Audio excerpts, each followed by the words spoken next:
I'm here today to talk about Huntik Secrets and Seekers, and I really enjoyed going back and watching this show after so long because it came out back in 2009, ended around 2012, so it's been a while since I've actually seen it. And the only reason I even kind of got the thought of watching it back in my mind is because I kind of found it again on Netflix, which I was really happy about. But it's always like a double-edged sword when it comes to these situations because you never know how good a show's gonna be when it's a show you watched as a kid, because nostalgia kind of blinds you and you're like, I don't know, I'm always hoping that it's gonna be good, but I've had a lot of shows prove to me that my taste as a child was not the best around. And luckily this is one of those shows that did not disappoint me. And if you don't know much about it, basically we follow 4 characters: Dante, Locke, Sophie, and Zalia, who are all seekers. Seekers are basically, how should I put it, they're like scholars or magicians or mages or wizards or something like that. Something in that vein that are always going around looking for these ancient artifacts. And they have access to a bunch of different magic and spells, and they also have access to titans. Titans are like these magical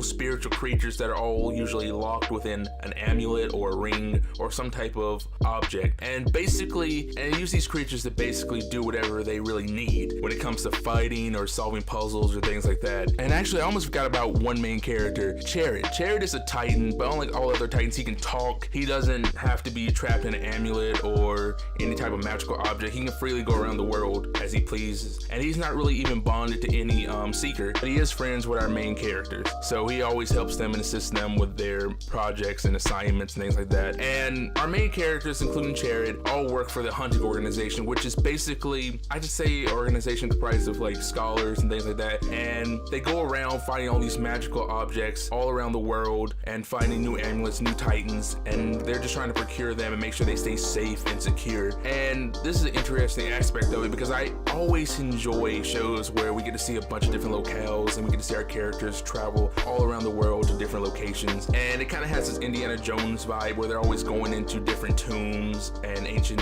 to find like mystical objects and different titans. And I really like the whole vibe about it. It's something about that I really enjoy. But they also have to make sure that these things don't fall into the hand of, well, the organization. I wish they took more time with coming up with names for the evil organization besides simply the organization. Like, that's the most bare bones name ever. Like, that lacks any creativity at all. You could at least try to put something, anything before or after it, and it would probably be better. Even their worst idea would have been better than simply the organization. This isn't saying the show's bad just for that reason. It's a good show, but come on. They could have took like 5 seconds to come up with something better. The organization's main objective is to procure super powerful magical objects and titans so that they can let their leader, the professor, take over the whole entire world. And the organization is actually pretty powerful because they have their hands in all kinds of things, whether it be politics, in the banking systems, and really everything you really think of. The simplest way of describing them is really take any James Bond villain or all of them and give them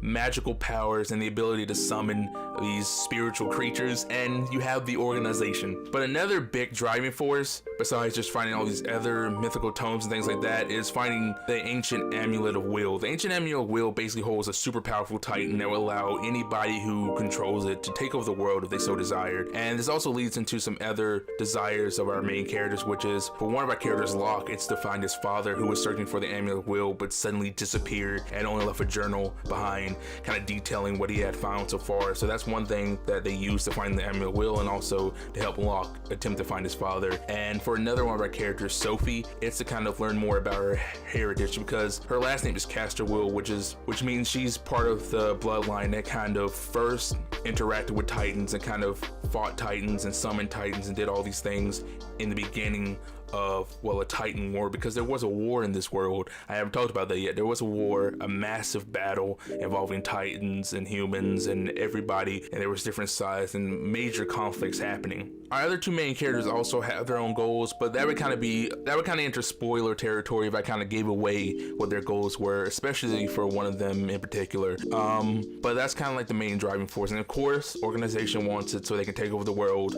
domination. That's what they're after. They're villains, of course, so they do want that. And I just have to say, one thing you're gonna notice super quickly is how hard they're trying to sell you on a card game. Like, as soon as they start using the holotome, which is basically this holographic book that maps out areas for them and even gives them information on different titans, and you see how the titans stats are set up and how they describe them, and it seems like something you're gonna read off a card, most definitely. And it's fine. I never get angry about stuff like that when they're trying to sell you stuff, because of course they're gonna try to sell you something if it's a card game with it. And I enjoy so many shows shows that try to sell me things. Pokemon was all about selling you stuff in a way. They all wanted you to buy Pokemon cards or play the games, or Yu-Gi-Oh, and I love all those shows, so I don't really get angry at that. But some people, that may be a turn off. I don't know, especially kind of how obvious it is. Maybe I'm overthinking it. Maybe I'm just somewhat nitpicking. I don't know. The holotome is something I want to talk about very quickly, because the holotome has seemingly been around, or at least versions of it have been around since Seekers came into existence. And to let you know how long that's been, it's been around so long that literal gods and heroes from ancient myths and legends were literally Seekers. And this holographic book has been around. To kind of give you an example of how old that actually is, we learned in one episode that Thor, the literal god of thunder himself, was just a super powerful Seeker to the point where people thought he was a god. That means Seekers have had access to holograms before people even had electricity, before they even had plumbing, basically. And that's a weird thing to think about. And this kind of flows into something I really enjoy about this show, and I enjoy about other shows that do similar things to it, which is when they have like an alternative spin on history, whether it comes to mythology or actual events that occurred within our world. And I don't know, I just always have had an interest in that. I like to see their own spin on it, how they tackle the events that happened in this real world event, or how their magical system influenced mythology and religion and things like that. And it's just something I really enjoy. I don't really have much more to talk about when it comes to that, but it's something that I always find interesting whenever I stumble across it within a show. And really, that's all I had to really say about the plot and different details about that when it comes to the show. I recommend you go out and watch it. It's a great show. I had a wonderful time rewatching it, and it's on Netflix, so it's pretty easily available. And even if you don't have Netflix, you'll probably go out and find it somewhere else. And yeah, that's all. If you enjoy listening to me ramble on about a show I really enjoyed, how about you like and subscribe? Go check out some of my other stuff. You may find something you enjoy, you may not. I'm just glad you made it this point in the video and you hopefully enjoyed it. So thank you for watching. Peace. I'm out.